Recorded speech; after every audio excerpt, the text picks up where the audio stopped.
Prime time news വിശദമായ റിപ്പോർട്ടുകളിലേക്ക് കടക്കുകയാണ്. സംസ്ഥാനത്ത് മെഡിക്കൽ കോളേജുകൾ കേന്ദ്രീകരിച്ച് ചികിത്സാ പിഴവ് പരാതികൾ ആവർത്തിക്കുന്ന സാഹചര്യത്തിൽ ഉന്നതതല യോഗം വിളിച്ച് ആരോഗ്യവകുപ്പ്. നാളെ തിരുവനന്തപുരത്താണ് മന്ത്രി വീണ ജോർജ് പങ്കെടുക്കുന്ന യോഗം ചേരുന്നത്. ആരോപണമുയർന്ന ആലപ്പുഴ, തിരുവനന്തപുരം മെഡിക്കൽ കോളേജിലെ പ്രിൻസിപ്പൽമാരോട് യോഗത്തിൽ പങ്കെടുക്കാൻ നിർദ്ദേശമുണ്ട്.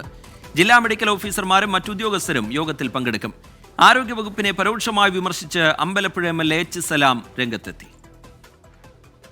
ആലപ്പുഴ മെഡിക്കൽ കോളേജ് ആശുപത്രിയിൽ പ്രസവാനന്തര ചികിത്സയ്ക്കിടെ യുവതിയുടെ മരണം. വയോധികയ്ക്ക് ചികിത്സ കിട്ടിയില്ലെന്ന് പരാതി. കോഴിക്കോട് മെഡിക്കൽ കോളേജിൽ കൈക്ക് പകരം നാവിൽ ശസ്ത്രക്രിയ. കാലിലിടേണ്ട കമ്പി കൈക്കിട്ടെന്ന പരാതി. വിവാദങ്ങൾ തുടർക്കഥയായി ആരോഗ്യവകുപ്പിന്റെ പ്രതിച്ഛായയെ ബാധിച്ചു. ആലപ്പുഴ മെഡിക്കൽ കോളേജിന് മുന്നിൽ LDF തന്നെ പ്രതിഷേധവുമായെത്തി. CPIM MLA H. സലാം ഡോക്ടേഴ്സിനെതിരെ ആഞ്ഞടിച്ചു. കട്ടാമുടി ന്യായങ്ങൾ പറഞ്ഞ് തങ്ങൾ ചെയ്യുന്ന കുറ്റങ്ങൾ രക്ഷപ്പെട്ടു പോകാനുള്ള നിലപാടിലേക്ക് ഇനിയും നിങ്ങളാരും വരേണ്ട കാര്യമില്ല. സ്വകാര്യ പ്രാക്ടീസ് മാത്രം നടത്തി കാശുണ്ടാക്കാൻ മാത്രമായി ജീവിക്കുന്ന ഡോക്ടർമാരെ പരസ്യപ്പെടുത്തി നിങ്ങൾ ചെയ്യുന്ന രീതികളെ ഈ സമൂഹത്തെ കൂടി ബോധ്യപ്പെടുത്തി, മാധ്യമങ്ങളെയും ബോധ്യപ്പെടുത്തി പരസ്യപ്പെടുന്ന നിലയിലേക്ക് നിങ്ങൾ മാറും. പ്രതിഷേധങ്ങൾ ശക്തമാകുന്നതിനിടെയാണ് ആരോഗ്യമന്ത്രി വീണ ജോർജ് ഉന്നതതല യോഗം വിളിച്ചത്.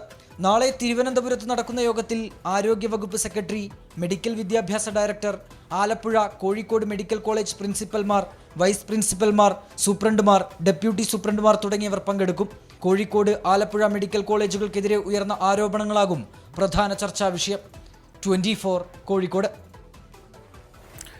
അനാസ്ഥയിൽ ആരോഗ്യവകുപ്പിന് ഉത്തരമുണ്ടോ?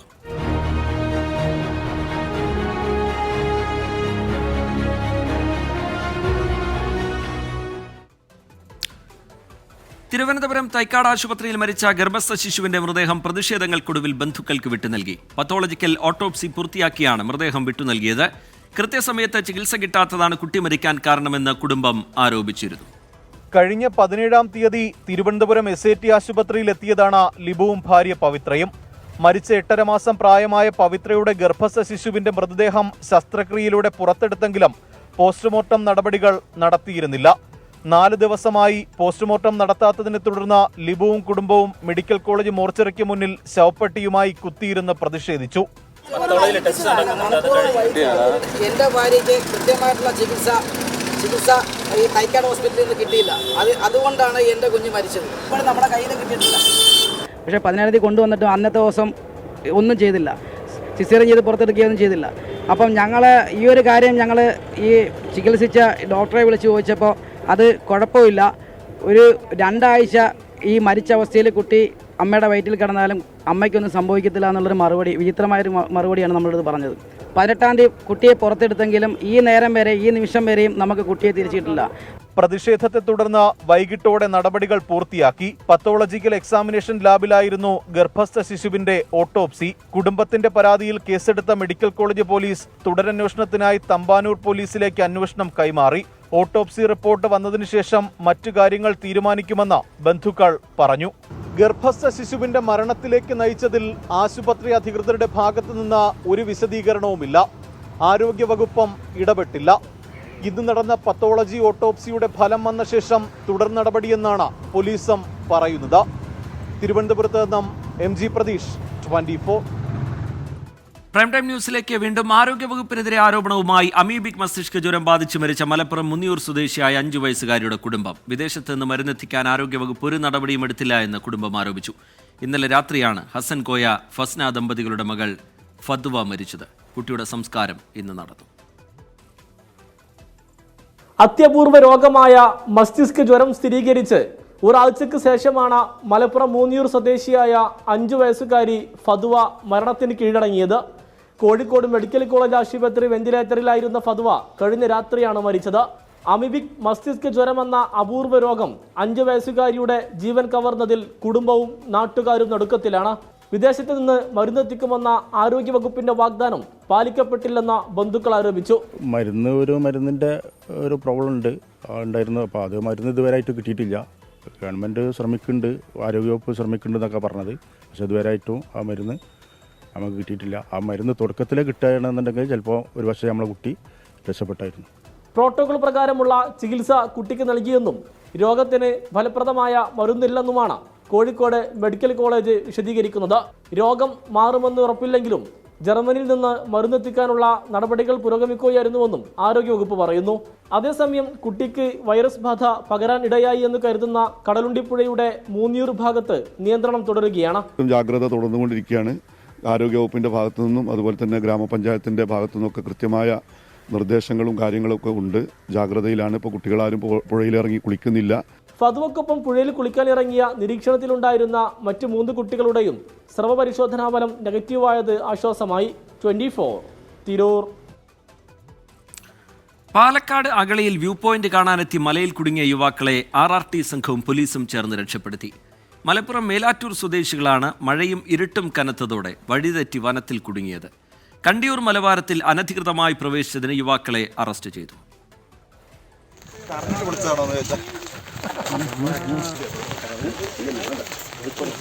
ഇന്ന് വൈകിട്ടോടെ മഞ്ഞച്ചോല വ്യൂ പോയിന്റ് കാണാനാണ് മലപ്പുറം മേലാറ്റൂർ സ്വദേശികളായ അഷ്കർ, സൽമാൻ, സുഹാനുദ്ദീൻ, മഹേഷ് എന്നിവർ കണ്ടിയൂർ മല കയറിയത്. മഴ പെയ്ത് ഇരുട്ട് മൂടിയതോടെ വഴിതെറ്റി വനത്തിലകപ്പെടുകയായിരുന്നു. യുവാക്കളിൽ ഒരാളുടെ ഫോണിൽ മാത്രമാണ് ബന്ധപ്പെടാൻ കഴിഞ്ഞിരുന്നത്. തുടർന്ന് അഗളി പോലീസും RRT സംഘവും സ്ഥലത്തെത്തി മലയിൽ കുടുങ്ങിയവരെ സുരക്ഷിതമായി താഴെ എത്തിക്കുകയായിരുന്നു. കണ്ടിയൂർ മലവാരത്തിൽ അനധികൃതമായി പ്രവേശിച്ചതിന് യുവാക്കൾക്കെതിരെ കേസെടുത്തു. അറസ്റ്റ് ചെയ്ത യുവാക്കളെ നാളെ അട്ടപ്പാടി 1ാം ക്ലാസ് മജിസ്ട്രേറ്റ് കോടതിയിൽ ഹാജരാക്കും. 24 പാലക്കാട്. കേരള സർവകലാശാല സെനറ്റിലേക്ക് 4 പേരെ നാമനിർദ്ദേശം ചെയ്ത ഗവർണർ ആരിഫ് മുഹമ്മദ് ഖാന്റെ നടപടി ഹൈക്കോടതി റദ്ദാക്കി. ചാൻസലർ എന്ന നിലയ്ക്ക് തനിക്ക് അധികാരമുണ്ട് എന്ന ഗവർണറുടെ വാദം രൂക്ഷ വിമർശനത്തോടെ കോടതി തള്ളി. സർക്കാർ നൽകിയ പട്ടിക കൂടി പരിഗണിച്ച് 6 ആഴ്ചയ്ക്കകം പുതിയ പേരുകൾ നിർദ്ദേശിക്കണം. ഗവർണറുടെ നിയമവിരുദ്ധ നീക്കങ്ങൾക്കുള്ള തിരിച്ചടിയെന്ന് നിയമമന്ത്രിയും ഉന്നത വിദ്യാഭ്യാസ മന്ത്രിയും പ്രതികരിച്ചു. കേരള സർവകലാശാല സെനറ്റിലേക്ക് ചാൻസലറായ ഗവർണർ ആരിഫ് മുഹമ്മദ് ഖാൻ നേരിട്ട് നാമനിർദ്ദേശം ചെയ്ത 4 പേരും ABVP-ക്കാരാണെന്നും യോഗ്യത പരിഗണിച്ചില്ല എന്നുമായിരുന്നു ഹർജി. സ്വന്തം നിലയ്ക്ക് നിയമനം നടത്താൻ അധികാരമുണ്ടെന്ന് ഗവർണർ വാദിച്ചു. എന്നാൽ ഹൈക്കോടതി ഇത് അംഗീകരിച്ചില്ല. ചാൻസലർക്ക് അനിയന്ത്രിതമായ അധികാരങ്ങളില്ലെന്ന് ജസ്റ്റിസ് മുഹമ്മദ് നിയാസിന്റെ സിംഗിൾ ബെഞ്ച് വ്യക്തമാക്കി. സർവകലാശാല നിയമത്തിൽ നിന്ന് വ്യതിചലിച്ചുള്ള നടപടി വിവേചനപരമാണെന്നും ഗവർണർ നാമനിർദ്ദേശം ചെയ്തവർക്ക് യോഗ്യതയില്ലെന്നും കോടതി നിരീക്ഷിച്ചു. സർക്കാർ നൽകിയ പട്ടിക കൂടി പരിഗണിച്ച് 6 ആഴ്ചയ്ക്കകം പുതിയ നാമനിർദ്ദേശം നൽകാനും ഹൈക്കോടതി നിർദ്ദേശിച്ചിട്ടുണ്ട്. വിധി സ്വാഗതം ചെയ്ത് നിയമമന്ത്രി P. രാജീവ്. അതിനിപ്പോ നല്ല വിധിയാണ് ഹൈക്കോടതിയുടെ ഭാഗത്തുനിന്ന് വന്നിട്ടുള്ളത്. അതിന്റെ വിശദാംശങ്ങൾ എനിക്ക് ലഭിച്ചിട്ടില്ല. സർവകലാശാലയിൽ ചാൻസലറേ ഉള്ളൂ. അത് ഗവർണറായ ആളെ നമ്മൾ നിശ്ചയിക്കുന്നു. അത് നിയമസഭ നൽകുന്ന ഒരു അധികാരം മാത്രമാണ്. അതൊരു പരമാധികാര റിപ്പബ്ലിക്കാണ് എന്ന മട്ടിൽ നമുക്ക് കാണാൻ പറ്റില്ല. സർവകലാശാലകളെ കാവ്യവൽക്കരിക്കാനുള്ള നീക്കത്തിന് തിരിച്ചടിയാണ് വിധിയെന്ന് ഉന്നത വിദ്യാഭ്യാസ മന്ത്രി R. ബിന്ദു. സമീപകാലത്തായിട്ട് എല്ലാ വിഷയങ്ങളിലും സർക്കാർ ചെയ്യുന്ന കാര്യങ്ങൾക്ക് എതിരായിട്ടുള്ള നിലപാടാണ് ഗവർണർ, ചാൻസലർ എന്നുള്ള നിലയ്ക്ക് സ്വീകരിച്ചു വരുന്നത്. അത് വലിയ ബുദ്ധിമുട്ട് സൃഷ്ടിക്കുന്നുണ്ട്. യഥാർത്ഥത്തിൽ നിയമസഭ ഏകാഭിപ്രായത്തിൽ പാസാക്കിയ ബില്ലുകൾ പോലും ഒപ്പിടാൻ വിസമ്മതിച്ചുകൊണ്ട് അത് ഇപ്പോൾ പ്രസിഡന്റിന് അയച്ചു കൊടുത്തിരിക്കുകയാണ്. പല വിഷയങ്ങളിലും ഇടപെട്ടുകൊണ്ട് ചാൻസലർ വലിയ തലവേദന സൃഷ്ടിച്ചുകൊണ്ടിരിക്കുന്നത്. ഉന്നത വിദ്യാഭ്യാസ മേഖലയിൽ സർക്കാരിന്റെ സമീപനം ശരിയാണെന്ന് തെളിഞ്ഞതായി CPIM സംസ്ഥാന സെക്രട്ടറി MV ഗോവിന്ദൻ പറഞ്ഞു. ആരിഫ് മുഹമ്മദ് ഖാൻ ചാൻസലർ പദവി രാജിവെക്കണമെന്ന് SFI ആവശ്യപ്പെട്ടു. 24 കൊച്ചി. CPIM നേതാവ് EP ജയരാജനെ വെടിവെച്ച് കൊല്ലാൻ ശ്രമിച്ചെന്ന കേസിൽ KPCC അധ്യക്ഷൻ K. സുധാകരൻ കുറ്റവിമുക്തൻ. കുറ്റപത്രത്തിൽ നിന്ന് ഒഴിവാക്കണമെന്ന K. സുധാകരന്റെ ഹർജി ഹൈക്കോടതി അനുവദിച്ചു. K. സുധാകരനെ ഹൈക്കോടതി പ്രതിപ്പട്ടികയിൽ നിന്നും ഒഴിവാക്കി. ജസ്റ്റിസ് സിയാദ് റഹ്മാന്റെ സിംഗിൾ ബെഞ്ചാണ് K. സുധാകരനെ കുറ്റവിമുക്തനാക്കി ഉത്തരവിറക്കിയത്. കേസിൽ ഗൂഢാലോചന കുറ്റമാണ് സുധാകരനെതിരെ ചുമത്തിയിരുന്നത്. എന്നാൽ ഇത് തെളിയിക്കുന്നതിനാവശ്യമായ തെളിവുകൾ ഇല്ലെന്ന് ഹൈക്കോടതി നിരീക്ഷിച്ചു. കേസിൽ 1ഉം 2ഉം പ്രതികളായ പേട്ട ദിനേശൻ, വിക്രം ചാലിൽ ശശി എന്നിവരെ ആദ്യം ആന്ധ്രയിലെ വിചാരണ കോടതി ശിക്ഷിച്ചെങ്കിലും മേൽക്കോടതി കുറ്റവിമുക്തരാക്കിയിരുന്നു. നിരപരാധിത്വം ബോധ്യപ്പെട്ടതിൽ സന്തോഷമെന്നായിരുന്നു K. സുധാകരന്റെ പ്രതികരണം. ഇല്ലാത്ത കുറ്റത്തിന് പ്രതിയാക്കി, എന്നെ ഒരു ക്രിമിനലാക്കി, ക്രിമിനൽ ലീഡറാക്കി, എന്നെ രാഷ്ട്രീയത്തിൽ നശിപ്പിക്കാൻ ശ്രമിച്ച ഇടതുപക്ഷത്തിൻ്റെയും BJPയുടെയും രാഷ്ട്രീയ നയങ്ങൾ, ആ നയങ്ങൾക്കെതിരെയുള്ള തിരിച്ചടിയാണ് ഇന്നത്തെ കോടതിയുടെ വിധി. പ്രതികൾക്ക് തന്നോട് നേരിട്ട് വിരോധമില്ലെന്നും ഗൂഢാലോചന നടത്തിയത് K. സുധാകരൻ തന്നെയെന്നും EP ജയരാജൻ പ്രതികരിച്ചു.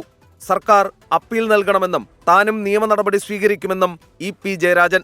ഈ കേസ് കുറ്റവാളികൾ ശിക്ഷിക്കപ്പെടണം. ഇനി സുപ്രീം കോടതിയുണ്ട്. കേരള ഗവൺമെൻറ്റിനോട് ഞാൻ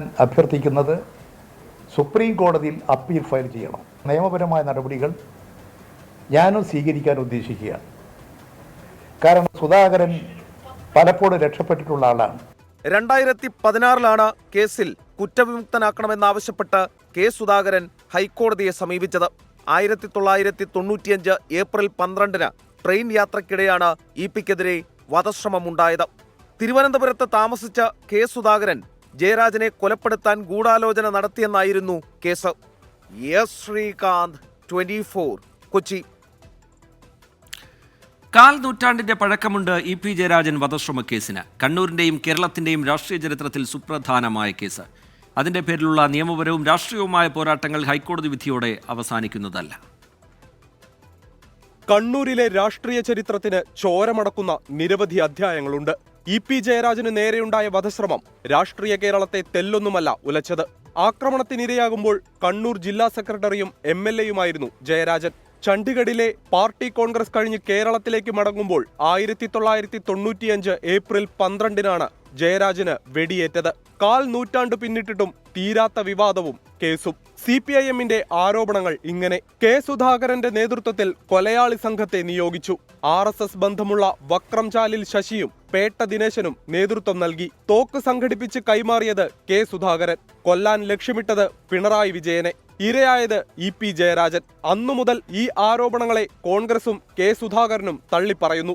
സുധാകരന്റെ നാടകീയമായ അറസ്റ്റിലേക്ക് വരെ പിന്നീട് കാര്യങ്ങളെത്തി. വധശ്രമക്കേസ് എക്കാലത്തും CPIM-ന്റെ രാഷ്ട്രീയ പ്രചാരണങ്ങളിൽ മുഖ്യ വിഷയമായി.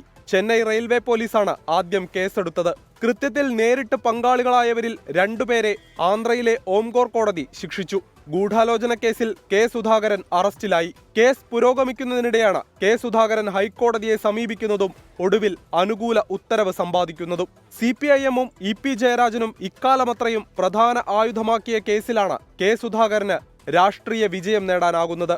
വ്യക്തിപരമായി യാതൊരു വിരോധവും ഇല്ലാതിരുന്നിട്ടും പ്രതികൾ സംഘടിച്ചത് കെ സുധാകരന്റെ ഗൂഢാലോചന നിമിത്തം മാത്രമെന്നാണ് ഇ.പി. ജയരാജന്റെ വാദം. ജയരാജൻ വധശ്രമക്കേസിൽ ജാമ്യത്തിലിറങ്ങിയ 1-ാം പ്രതി വക്രംചാലിൽ ശശി ഏറെ നാളുകൾക്കു ശേഷം വെട്ടേറ്റു കൊല്ലപ്പെട്ടതും കൊലപാതക രാഷ്ട്രീയത്തിന്റെ ചരിത്രത്തിലെ മറ്റൊരു അധ്യായം. ഹൈക്കോടതി വിധിയോടെ ഈ കേസിലെ നിയമപോരാട്ടം അവസാനിക്കില്ലെന്ന് ഉറപ്പ്. 24, കണ്ണൂർ.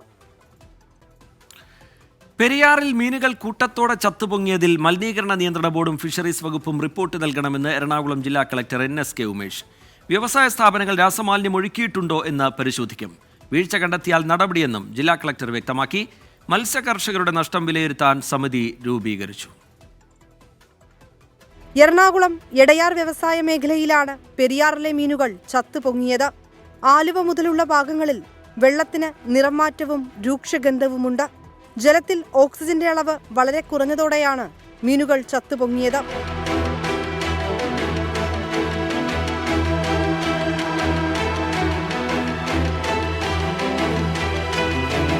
ഫാക്ടറികളിലെ രാസമാലിന്യം പെരിയാറിലേക്ക് ഒഴുക്കിവിട്ടതാണ് കാരണമെന്ന് നാട്ടുകാർ.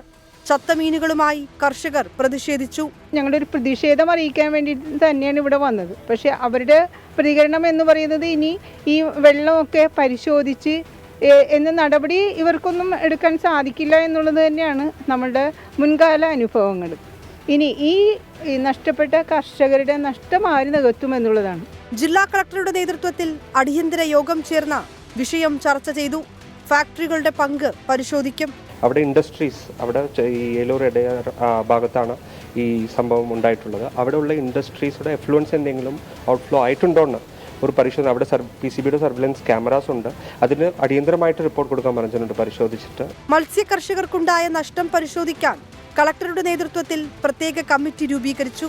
ഈ കാര്യത്തിൽ നമ്മുടെ സബ് കളക്ടർ ഫോർട്ട് കൊച്ചി വെച്ചിട്ട് ഒരു കമ്മിറ്റി തന്നെ സ്ഥലം സന്ദർശിച്ച് PCB, irrigation, industries, water authority, health എല്ലാവരെയും വെച്ച് ഒരു സംയുക്ത കമ്മിറ്റി ഇപ്പോൾ ഈ മീറ്റിംഗിൽ തീരുമാനമായിട്ട് ഫോം ചെയ്ത് ഉടനെ സ്ഥലം സന്ദർശിച്ച് ബന്ധപ്പെട്ട ഒരു പരിശോധന നടത്തി ഒരാഴ്ചക്കുള്ളിൽ എനിക്ക് റിപ്പോർട്ട് തരണം എന്നാണ് ഈ മീറ്റിംഗിൽ ഒരു തീരുമാനം എടുത്തിട്ടുള്ളത്. കുഫോസിലെ വിദഗ്ധരെത്തി നടത്തിയ പരിശോധനയിൽ പെരിയാറിൽ ഓക്സിജന്റെ അളവ് അപകടനിലയ്ക്കും താഴെയാണെന്ന് കണ്ടെത്തി. വരാപ്പുഴ മാർക്കറ്റിൽ ചത്തുപൊങ്ങിയ മീനുകളെ വിൽക്കാൻ ശ്രമിച്ച സ്ഥാപനം പഞ്ചായത്ത് ആരോഗ്യ വിഭാഗം പൂട്ടിച്ചു. 24, കൊച്ചി. നെടുമ്പാശ്ശേരി അവയവക്കടത്തിൽ അന്വേഷണം വ്യാപിപ്പിക്കാൻ പോലീസ്. എറണാകുളം റൂറൽ SP-യുടെ നേതൃത്വത്തിൽ പ്രത്യേക അന്വേഷണ സംഘം രൂപീകരിച്ചു. പ്രതി സാബിത് നാസർ ഇറാനിലേക്ക് കൊണ്ടുപോയ പാലക്കാട് സ്വദേശി ഷമീർ ബാങ്കോക്കിലാണെന്ന് സൂചന ലഭിച്ചു. അവയവക്കടത്തിന്റെ പ്രധാന കണ്ണി ഹൈദരാബാദിലെന്ന് പ്രതി സാബിത് മൊഴി നൽകി. ഹൈദരാബാദ് കേന്ദ്രീകരിച്ചുള്ള അവയവക്കടത്ത് സംഘത്തിന്റെ ഭാഗമാണ് സാബിത്ത് എന്ന് പോലീസ് കണ്ടെത്തിയിട്ടുണ്ട്. അന്വേഷണം അവിടേക്ക് വ്യാപിപ്പിക്കാനാണ് നീക്കം. എറണാകുളം റൂറൽ SP വൈഭവ് സക്സേനയുടെ നേതൃത്വത്തിലുള്ള സംഘത്തിനാണ് അന്വേഷണ ചുമതല. ഇപ്പോൾ പ്രത്യേകിച്ചും അപ്ഡേറ്റ് ഒന്നുമില്ല. ടീം ഓൾറെഡി ഫോം ചെയ്തിട്ടുണ്ട്. ആ ടീം നല്ല രീതിയിൽ ശാസ്ത്രീയമായ രീതിയിൽ ഇൻവെസ്റ്റിഗേഷൻ ചെയ്യുന്നുണ്ട്. കേസിലിരയായ പാലക്കാട് സ്വദേശി ഷമീർ ബാങ്കോക്കിൽ ഉണ്ടെന്നാണ് വിവരം. ഇയാൾ നാട്ടിലെ ചില സുഹൃത്തുക്കളെ ബാങ്കോക്കിൽ നിന്ന് ബന്ധപ്പെട്ടിരുന്നതായും വാർഡ് കൗൺസിലർ മൻസൂർ മണ്ഡലാഞ്ചേരി പറഞ്ഞു. അദ്ദേഹം ബാങ്കോക്കിൽ ഉണ്ട് എന്നാണ് അദ്ദേഹം സുഹൃത്തുക്കളെ വിളിച്ച് ഒരു മാസം മുമ്പ് പറഞ്ഞിരിക്കുന്നത്. ഇന്നലെ രാത്രി ഈ വിഷയവും കാര്യങ്ങളും എല്ലാം മൊത്തത്തിൽ പ്രചരിച്ചപ്പോൾ അത് ഇവനാൽ ബാധിക്കപ്പെട്ട ആളുകളാണ് ഏറ്റവും കൂടുതൽ ഇതിൽ ഫോളോ അപ്പ് ചെയ്തിരിക്കുന്നത്. പിടിയിലാകുന്നതിന് 2 ആഴ്ച മുൻപും സാബിത്ത് ഇറാനിലേക്ക് ആളുകളെ കടത്തിയെന്നാണ് കണ്ടെത്തൽ. അവയവം നഷ്ടമായവരെ കണ്ടെത്താനും പോലീസ് അന്വേഷണം ആരംഭിച്ചു. സാബിത്തിനെ 10 ദിവസം കസ്റ്റഡിയിൽ ആവശ്യപ്പെടും. വിഷ്ണു സുരേഷ്, 24 കൊച്ചി. പ്രൈം ടൈം ന്യൂസിലേക്ക് വീണ്ടും നോക്കാം. ഇനി ലോക്സഭാ തെരഞ്ഞെടുപ്പ് വാർത്തകൾ. ICL FinCorp 24 ഇലക്ഷൻ സമർപ്പിക്കുന്നത് ICL FinCorp, the intelligent choice.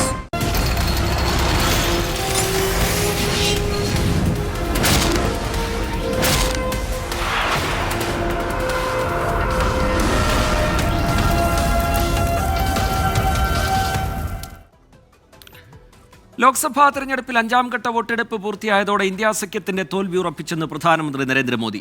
India സഖ്യം 300-ലേറെ സീറ്റ് നേടി സർക്കാർ രൂപീകരിക്കുമെന്നാണ് ഡൽഹി മുഖ്യമന്ത്രി അരവിന്ദ് കെജ്രിവാളിന്റെ പ്രതികരണം. വോട്ടെടുപ്പിന് പിന്നാലെ ബീഹാറിലുണ്ടായ വെടിവെപ്പിൽ ഒരാൾ കൊല്ലപ്പെട്ടു. ഉത്തർപ്രദേശിൽ അഖിലേഷ് യാദവിന്റെ പ്രചാരണ റാലിക്കിടെ സംഘർഷം ഉണ്ടായി. 1ാം ഘട്ട വോട്ടെടുപ്പിന് പിന്നാലെ ആത്മവിശ്വാസം നഷ്ടപ്പെട്ട ഇന്ത്യ സഖ്യം 5ാം ഘട്ട വോട്ടെടുപ്പ് പൂർത്തിയായതോടെ തോൽവി സമ്മതിച്ചു കഴിഞ്ഞെന്ന് ബീഹാറിലെ ഈസ്റ്റ് ചമ്പാരനിലെ തെരഞ്ഞെടുപ്പ് റാലിയിൽ പ്രധാനമന്ത്രി നരേന്ദ്രമോദി. पहले चरण में इंडी गठबंधन पस्त हो गया था. इसके बाद के चरणों में इंडी गठबंधन ध्वस्त हुआ और अब कल जो 5वां चरण हुआ, इंडी गठबंधन पूरी तरह परास्त हो चुका है. ജൂൺ 4-ന് ഇന്ത്യ സഖ്യം 300 സീറ്റുകളിലേറെ നേടി സർക്കാർ രൂപീകരിക്കുമെന്ന് ഡൽഹി മുഖ്യമന്ത്രി അരവിന്ദ് കെജ്രിവാൾ. ആം ആദ്മിക്ക് വോട്ട് ചെയ്തവരെ പാകിസ്ഥാനികളെന്ന് വിളിച്ച് അധിക്ഷേപിച്ച ആഭ്യന്തരമന്ത്രി അമിത്ഷാ പ്രധാനമന്ത്രിയാകില്ലെന്നും കെജ്രിവാൾ പറഞ്ഞു. मैं उनसे पूछना चाहता हूं, दिल्ली के लोगों ने हमें 62 सीट 56% वोट शेयर देके सरकार बनाई है. क्या दिल्ली के लोग पाकिस्तानी हैं? पंजाब के लोगों ने हमें 117 में से 92 सीट्स देके सरकार बनाई है. क्या पंजाब के लोग पाकिस्तानी हैं? गुजरात के लोगों ने हमें 14% वोट दिया. क्या गुजरात के भी लोग पाकिस्तानी हैं? ഇന്നലെ നടന്ന വോട്ടെടുപ്പിന് പിന്നാലെ ബീഹാറിലെ ചപ്രയിൽ BJP RJD പ്രവർത്തകർ ഏറ്റുമുട്ടി. സംഘർഷത്തിനിടെയുണ്ടായ വെടിവെപ്പിൽ ഒരാൾ മരിച്ചു. നോർത്ത് ഈസ്റ്റ് ഡൽഹിയിലെ കോൺഗ്രസ് സ്ഥാനാർത്ഥി കന്നയ്യകുമാറിനെ ആക്രമിക്കുകയും മഷിയെറിയുകയും ചെയ്ത കേസിൽ അജയ് കുമാർ എന്നയാളെ അറസ്റ്റ് ചെയ്തു. മറ്റുള്ളവർക്ക് വേണ്ടി തെരച്ചിൽ തുടരുന്നതായും പോലീസ് അറിയിച്ചു. ഉത്തർപ്രദേശിലെ അസംഘട്ടിൽ അഖിലേഷ് യാദവിന്റെ പ്രചാരണ റാലിക്കിടെ ബാരിക്കേഡുകൾ തകർത്ത ആൾക്കൂട്ടത്തിന് നേരെ പോലീസ് ലാത്തി വീശി. തെരഞ്ഞെടുപ്പ് പ്രചാരണത്തിൽ സഹകരിക്കാത്തതിൽ മുൻ കേന്ദ്രമന്ത്രിയും MP-യുമായ ജയന്ത് സിൻഹയിൽ നിന്നും BJP വിശദീകരണം തേടി. 24 ഡൽഹി. മഴ തുടരും, ജാഗ്രത തുടരാം.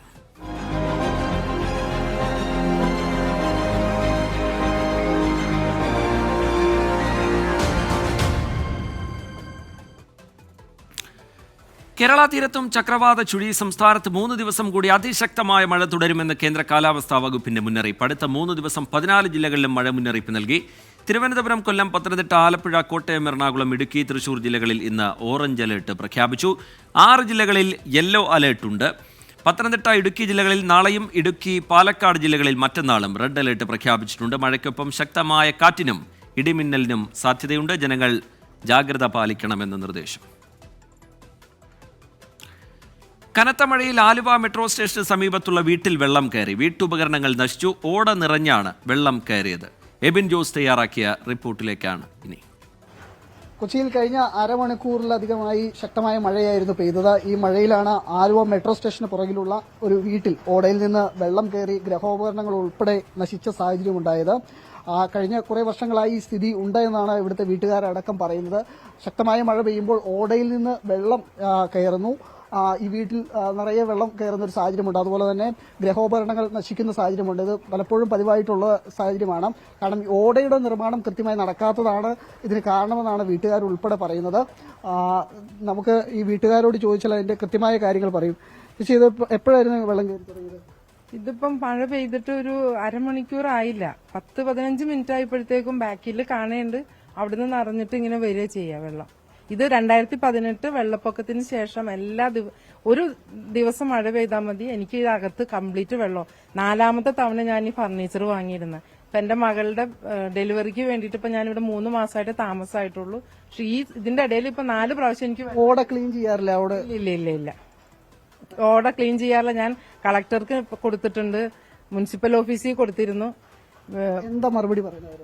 ഒന്നും പറയാറില്ല. അത് എന്താ പറയാന്നാണ് അവർ ചോദിക്കണത് എന്നോട്. ഇതാണ് സ്ഥിതി. കാരണം ഒരു മഴ പെയ്തു കഴിഞ്ഞാൽ അപ്പോൾ തന്നെ ഇവിടെ വെള്ളം കയറുന്ന രീതിയുണ്ട്.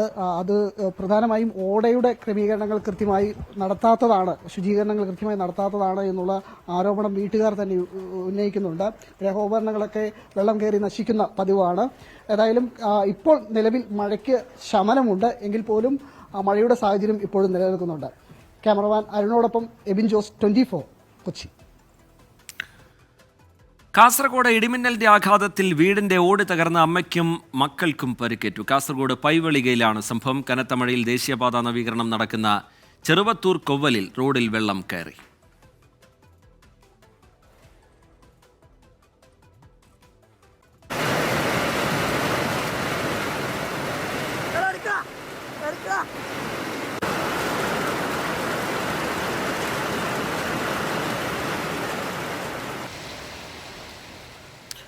അരുൺ പാറക്കൽ ചേരുന്നുണ്ട് വിവരങ്ങളുമായി കാസർഗോഡ്. അരുൺ, ദൃശ്യങ്ങളിൽ തന്നെ വ്യക്തമാണ്, വലിയ വെള്ളക്കെട്ട് രൂപപ്പെട്ടിട്ടുണ്ട് റോഡിലൊക്കെ.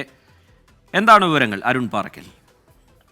റിജിത്ത്, ഇന്ന് വൈകിട്ട് മുതൽ ശക്തമായ മഴയാണ് കാസർഗോഡ് ജില്ലയിൽ ലഭിക്കുന്നത്. കാസർഗോഡിന്റെ പല ഭാഗങ്ങളിലും നാശനഷ്ടങ്ങൾ ഉണ്ടായിട്ടുണ്ട്. കാസർഗോഡ് ചെറുവത്തൂർ ഭാഗത്ത് ഈ ദേശീയപാത നവീകരണം നടക്കുന്ന സ്ഥലമാണ്. ഈ പ്രദേശത്ത് ഈ ഓടയൊക്കെ ദേശീയപാത നവീകരണ കമ്പനികൾ, അതായത് പണിയേറ്റെടുത്ത കമ്പനികൾ മൂടിയിട്ടുണ്ട്. പുതുതായി ഉള്ള ഓടകളൊന്നും സ്ഥാപിച്ചിട്ടില്ല. എന്തായാലും ആ പ്രദേശത്തെ വെള്ളക്കെട്ട് രൂക്ഷമാകുന്നു എന്നുള്ളതാണ്.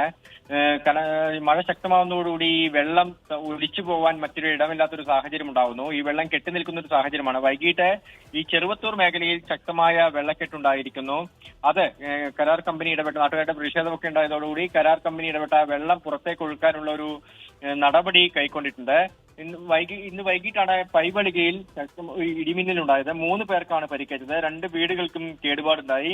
പൈവളിക കയ്യാർ ബൊളമ്പാടിയിലെ യമുന, മക്കളായ പ്രമോദ്, സുധീർ എന്നിവർക്കാണ് പരിക്കേറ്റത്. ഇവരുടെ വീടിനെ ഓട് ഇടിമിന്നലേറ്റ് തകർന്നു വീഴുകയായിരുന്നു. ഇത് ഇവരുടെ ദേഹത്തേക്ക് വീണു. അങ്ങനെയാണ് ഇവർക്ക് പരിക്കേൽക്കുന്നത്. അവരെ ആശുപത്രിയിലേക്ക് മാറ്റിയിട്ടുണ്ട്. സമീപ പ്രദേശത്തെ 2 വീടുകൾക്കും കേടുപാടുണ്ടായിട്ടുണ്ട്. വിജിത്ത്. അരുൺ പാറക്കൽ വിവരങ്ങൾ നൽകുകയായിരുന്നു കാസർഗോഡ് നിന്ന്. തിരുവനന്തപുരത്ത് മഴക്കെടുതിയിൽ വീട്ടമ്മയ്ക്ക് ദാരുണാന്ത്യം. വീടിന്റെ ചുമർ ഇടിഞ്ഞു വീണ് പോത്തൻകോട് ഇടത്തറ സ്വദേശി ശ്രീകല മരിച്ചു. കാസർഗോഡ് കനത്ത മഴയിൽ റോഡിന്റെ ഭിത്തി ഇടിഞ്ഞ് സമീപത്തെ വീടുകൾ അപകട ഭീഷണിയിലാണ്. 2 വീട്ടുകാരെ മാറ്റിപ്പാർപ്പിച്ചു. തിരുവനന്തപുരത്ത് മഴക്കെടുതിയിൽ ഒരു മരണം കൂടി. വീടിന്റെ ചുമരിടിഞ്ഞു വീണ വീട്ടമ്മ മരിച്ചു. പോത്തൻകോട് ഇടത്തറ സ്വദേശി ശ്രീകലയാണ് മരിച്ചത്. രാവിലെ 9:30 മഴയിൽ കുതിർന്നിരുന്ന പഴയ വീടിന്റെ ചുമർ ഇടിഞ്ഞു വീഴുകയായിരുന്നു. തിരുവനന്തപുരം നഗരത്തിലെ വെള്ളക്കെട്ടിന് നേരിയ ശമനം. ചാല ഉൾപ്പെടെയുള്ള പ്രദേശങ്ങളിൽ വെള്ളം പൂർണ്ണമായി ഇറങ്ങിയിട്ടില്ല. നഗരത്തിലെ വെള്ളക്കെട്ടിന് പരിഹാരം കാണുന്നതിനായി ജില്ലയുടെ ചുമതലയുള്ള മന്ത്രി വി ശിവൻകുട്ടിയുടെ നേതൃത്വത്തിൽ യോഗം ചേർന്നു. മഴക്കാലപൂർവ്വ ശുചീകരണം വൈകിട്ടില്ലെന്നും മഴക്കെടുതി മൂലമുണ്ടായ പ്രതിസന്ധികൾ പരിഹരിക്കുമെന്നും മന്ത്രി വി ശിവൻകുട്ടി. ഈ റോഡിന്റെ നിർമ്മാണം അതുപോലുള്ള കാര്യങ്ങൾ ഒരു ഡേറ്റ് നമ്മൾ ഉദ്യോഗസ്ഥന്മാർ പറയുന്നതിന്റെ അടിസ്ഥാനത്തിൽ നമുക്കൊരു ഡേറ്റ് നമ്മൾ നിശ്ചയിക്കുന്നു. ആ സമയത്ത് ഒരു പ്രതികൂല കാലാവസ്ഥ വന്നു കഴിഞ്ഞാൽ സ്വാഭാവികമായിട്ട് മാറിപ്പോകില്ല. എറണാകുളം മുല്ലശ്ശേരി കനാലിലെ നിർമ്മാണ പ്രവർത്തനങ്ങളുടെ പുരോഗതി അറിയിക്കണമെന്ന് ജില്ലാ കളക്ടർക്ക് ഹൈക്കോടതി നിർദ്ദേശം നൽകി. ഹൈക്കോടതിക്ക് സമീപമുള്ള വെള്ളക്കെട്ട് ഒഴിവാക്കാൻ അടിയന്തര നടപടി വേണം. സമയബന്ധിതമായി ജോലികൾ പൂർത്തിയാക്കാനും നിർദ്ദേശം. കാസർഗോഡ് കനത്ത മഴയിൽ കള്ളാർ അടോട്ടുകയ റോഡിന്റെ ഭിത്തി ഇടിഞ്ഞു വീണു. അപകട ഭീഷണിയിലായ 2 വീട്ടുകാരെ മാറ്റിപ്പാർപ്പിച്ചു. ഭാരതപ്പുഴയിൽ തൃത്താല വെള്ളിയാങ്കല്ല് റെഗുലേറ്ററിന്റെ 5 ഷട്ടറുകൾ ഉയർത്തി. പുഴയുടെ തീരത്ത് താമസിക്കുന്നവർക്ക് ജാഗ്രതാ നിർദ്ദേശം നൽകിയിട്ടുണ്ട്. വിവിധ ബ്യൂറോകൾക്കൊപ്പം 24 തിരുവനന്തപുരം. പ്രൈം ടൈം ന്യൂസിലേക്ക് വീണ്ടും. ജമ്മു കശ്മീരിന് പ്രത്യേക പദവി നൽകിയ ഭരണഘടനയിലെ 370 അനുച്ഛേദം റദ്ദാക്കിയത് ശരിവെച്ച വിധി പുനഃപരിശോധിക്കണമെന്ന ആവശ്യം സുപ്രീം കോടതി തള്ളി. ചീഫ് ജസ്റ്റിസ് അധ്യക്ഷനായ ബെഞ്ചിന്റേതാണ് തീരുമാനം. ആർ അച്യുതൻ വിവരങ്ങളുമായി ഡൽഹിയിൽ നിന്ന് ചേരുന്നുണ്ട്. അച്യുതൻ, വിശദാംശങ്ങൾ എന്താണ്? കോടതി വ്യക്തമാക്കിയത് എന്താണ്? റീജിത്ത്, ഈ ആർട്ടിക്കിൾ 370 റദ്ദാക്കിയ വിധി പുനഃപരിശോധിക്കണമെന്ന് ആവശ്യപ്പെട്ടാണ് ഈ ഹർജി നൽകിയത്. എന്നാൽ ഹർജിയിൽ ഇടപെടാൻ സുപ്രീം കോടതി വിസമ്മതം അറിയിക്കുകയായിരുന്നു. അതിൽ പ്രധാനമായും ചൂണ്ടിക്കാട്ടിയ കാരണങ്ങൾ ഈ പുനഃപരിശോധനയ്ക്കായിട്ട് നിലവിൽ കേസുകളൊന്നും നിലവിലില്ല. അതുകൊണ്ട് തന്നെ ഇതിലൊരു പുനഃപരിശോധനയുടെ ആവശ്യമില്ല എന്ന് കോടതി നിരീക്ഷിക്കുകയാണ് ഉണ്ടായത്. ജമ്മു കാശ്മീരിനെ 2 കേന്ദ്രഭരണ പ്രദേശമാക്കി മാറ്റിയ 2019 നിയമത്തിന്റെ സാധുതയെപ്പറ്റി പരിശോധിക്കണമെന്നും ഈ ഹർജിയിൽ ആവശ്യപ്പെട്ടിരുന്നു. അതിലിടപെടാനും കോടതി വിസമ്മതിക്കുകയാണ് ഉണ്ടായത്. എന്തായാലും ഭരണഘടനാ തത്വങ്ങൾ നടപ്പിലാക്കുന്നതിൽ സുപ്രീം കോടതി പരാജയപ്പെട്ടെന്ന് ചൂണ്ടിക്കാട്ടിയായിരുന്നു ഈ ഹർജി നൽകിയത്. അതിലാണ് ഇപ്പോൾ സുപ്രീം കോടതിയുടെ ഭാഗത്ത് നിന്ന് ഒരു ഇടപെടൽ ഉണ്ടായിരിക്കുന്നത്, ഹർജി തള്ളിയിരിക്കുന്നത്. ശരി, ആർ അച്യുതൻ ഡൽഹിയിൽ നിന്ന് വിവരങ്ങൾ നൽകുകയായിരുന്നു. എറണാകുളം വേങ്ങൂരിൽ മഞ്ഞപ്പിത്തം ബാധിച്ച് അതീവ ഗുരുതരാവസ്ഥയിൽ ചികിത്സയിൽ കഴിയുന്ന അഞ്ജന ചന്ദ്രന് കൈത്താങ്ങായി ലുലു ഗ്രൂപ്പ് ഇന്റർനാഷണൽ. പ്രതിദിന ചികിത്സയ്ക്ക് ബുദ്ധിമുട്ടുന്ന കുടുംബത്തിന് 5 ലക്ഷം രൂപയുടെ ധനസഹായം ലുലു ഗ്രൂപ്പ് കൈമാറി. ലുലു ഗ്രൂപ്പ് ചെയർമാനും MD-യുമായ MA യൂസഫലിയുടെ നിർദ്ദേശപ്രകാരമാണ് സഹായധനം കൈമാറിയത്. 24 വാർത്തയിലൂടെ അഞ്ജനയുടെ ദുരവസ്ഥ അറിഞ്ഞ MA യൂസഫലി സാമ്പത്തിക സഹായം നൽകാൻ തീരുമാനിക്കുകയായിരുന്നു. മഞ്ഞപ്പിത്തം ബാധിച്ച് എറണാകുളത്തെ സ്വകാര്യ ആശുപത്രിയിൽ ചികിത്സയിൽ കഴിയുകയാണ് 28 വയസ്സുകാരി അഞ്ജന ചന്ദ്രൻ. പ്രതിദിന ചികിത്സയ്ക്ക് 1 ലക്ഷത്തിലധികം രൂപയാണ് അഞ്ജനയ്ക്ക് ചിലവാകുന്നത്. ഈ തുക കണ്ടെത്താൻ കഴിയാതെ ബുദ്ധിമുട്ടിലായ കുടുംബത്തിന്റെ ദുരവസ്ഥ 24 വാർത്തയാക്കി. ഒരു ദിവസം നമ്മൾ കടന്നു പോകണമെങ്കിൽ ഒരു 1,00,000 രൂപയെങ്കിലും വേണ്ടി വരും വെന്റിലേറ്റർ ആയതുകൊണ്ട്. അങ്ങനെ ഇപ്പോൾ വന്നിട്ട് ചികിത്സയ്ക്കായിട്ട് വന്നിട്ട് 15 ദിവസമായി.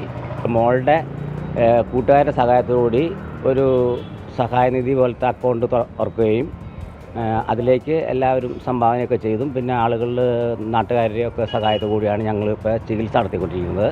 പിന്നാലെ ലുലു ഗ്രൂപ്പ് ഇന്റർനാഷണലിന്റെ ഇടപെടൽ. അഞ്ജനയ്ക്ക് ചികിത്സയ്ക്കായി 5 ലക്ഷം രൂപയുടെ ചെക്ക് ലുലു ഗ്രൂപ്പ് പ്രതിനിധികളായ VR പീതാംബരൻ, NB സ്വരാജ് എന്നിവർ കൈമാറി.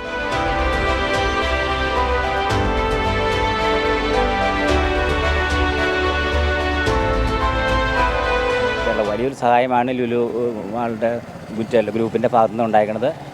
നാട്ടുകാരും മറ്റുള്ള ആൾക്കാരൊക്കെ ഞങ്ങളെ സഹായിച്ചു. അതിലും വലിയൊരു സഹായമാണ് മറ്റേ ലുലു ഗ്രൂപ്പിൻ്റെ ഭാഗത്തു നിന്ന് ഉണ്ടായിരിക്കുന്നത്. 2-3 മാസം വരെ എങ്ങനെ കഴിഞ്ഞു പോകുന്നുള്ള വിഷമത്തിലായിരുന്നു. അതിന് വലിയൊരു ആശ്വാസമാണ് ഞങ്ങൾക്കിപ്പോൾ കിട്ടിയേക്കുന്നത്. ഞങ്ങളതിൽ നന്ദി പറയുന്നു എല്ലാവരോടും, 24നോടും അതുപോലെ ലുലു മാളിലെ ആളുകളോടും ഞങ്ങൾ നന്ദി പറയുന്നു. എറണാകുളത്തെ സ്വകാര്യ ആശുപത്രിയിൽ തീവ്രപരിചരണ വിഭാഗത്തിൽ ചികിത്സയിലാണ് അഞ്ജന. ഒരാഴ്ചയായി വെന്റിലേറ്ററിന്റെ സഹായത്തോടെയായിരുന്നു ജീവൻ നിലനിർത്തിയിരുന്നത്. അഞ്ജനയുടെ ആരോഗ്യനിലയിൽ ആശാവഹമായ പുരോഗതിയുണ്ട്. 24 കൊച്ചി. നോക്കാമിനി ചില വാർത്തകൾ ചുരുക്കത്തിൽ. ബംഗളൂരു രാമേശ്വരം കഫേ സ്ഫോടനത്തിൽ വിദേശബന്ധമെന്ന ദേശീയ അന്വേഷണ ഏജൻസി 4 സംസ്ഥാനങ്ങളിലായി 11 നടത്തിയ റെയ്ഡിൽ ഡിജിറ്റൽ തെളിവുകളും നിർണായക രേഖകളും പിടിച്ചെടുത്തു. കാലിക്കറ്റ് സർവകലാശാല സിൻഡിക്കേറ്റ് തെരഞ്ഞെടുപ്പിൽ റിട്ടേണിംഗ് ഓഫീസർ തള്ളിയ 2 പത്രിക സ്വീകരിക്കാൻ ചാൻസലറായ ഗവർണറുടെ നിർദ്ദേശം. തെരഞ്ഞെടുപ്പ് നടപടികൾ പുനരാരംഭിക്കാനും നിർദ്ദേശം. താനൂർ താമിർ ജിഫ്രി കസ്റ്റഡി മരണക്കേസിൽ വീണ്ടും പ്രതികളുടെ തിരിച്ചറിയൽ പരേഡ് നടത്തും. കാക്കനാട് ജില്ലാ ജയിലിൽ മറ്റന്നാൾ വൈകിട്ട് 3 മണിക്കാണ് തിരിച്ചറിയൽ പരേഡ്. മസ്കറ്റിൽ മരിച്ച തിരുവനന്തപുരം സ്വദേശി നമ്പി രാജേഷിന്റെ ഭാര്യ അമൃത എയർ ഇന്ത്യ എക്സ്പ്രസിനെതിരെ മുഖ്യമന്ത്രിക്ക് പരാതി നൽകി. നഷ്ടപരിഹാരത്തിന് സംസ്ഥാന സർക്കാരിന്റെ സഹായം വേണം എന്നാണ് ആവശ്യം.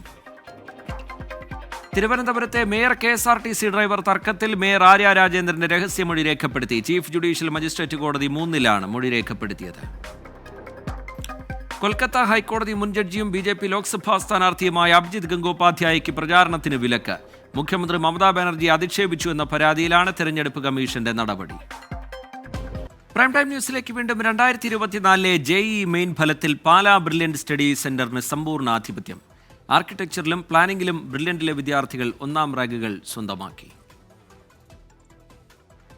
കഴിഞ്ഞ ദിവസം പുറത്തുവന്ന JEE main paper 2 bachelor of architecture, bachelor of planning പരീക്ഷകളുടെ ഫലത്തിലാണ് പാലാ ബ്രില്യന്റ് സ്റ്റഡി സെന്റർ വിദ്യാർത്ഥികൾ നേട്ടം സ്വന്തമാക്കിയത്.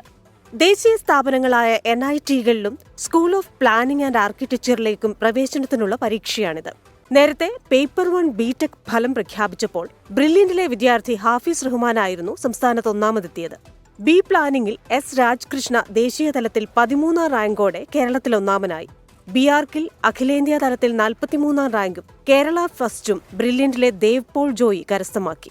അഖിലേന്ത്യാ തലത്തിൽ 47-ാം റാങ്ക് നേടി എ അശ്വിൻ, 55-ാം റാങ്കിൽ ലീസ അഗസ്റ്റിൻ, 68-ാം റാങ്ക് നേടി എ നിഹാൽ മുഹമ്മദ്, 81-ാം റാങ്കുമായി നിരഞ്ജൻ ആർ തുടങ്ങിയ വിദ്യാർത്ഥികളും അഭിമാന നേട്ടത്തിന് അർഹരായി. ബിആർക്കിന് ദേശീയ തലത്തിൽ ബ്രില്യന്റിലെ 24 വിദ്യാർത്ഥികളും ബി പ്ലാനിംഗിൽ 19 വിദ്യാർത്ഥികളും ആദ്യ 1000 റാങ്കിനുള്ളിൽ ഇടം പിടിച്ചു. ഇതോടെ ജെഇഇ മെയിൻ 2024 എല്ലാ പേപ്പറിലും സംസ്ഥാന തലത്തിൽ 1-ാം സ്ഥാനം അലങ്കരിക്കുന്നത് പാലാ ബ്രില്യൻ സ്റ്റഡി സെന്ററിലെ വിദ്യാർത്ഥികളായി മാറി. 24 കോട്ടയം. ഈ റിപ്പോർട്ടോടുകൂടി പ്രൈം ടൈം ന്യൂസ് പൂർത്തിയാവുകയാണ്.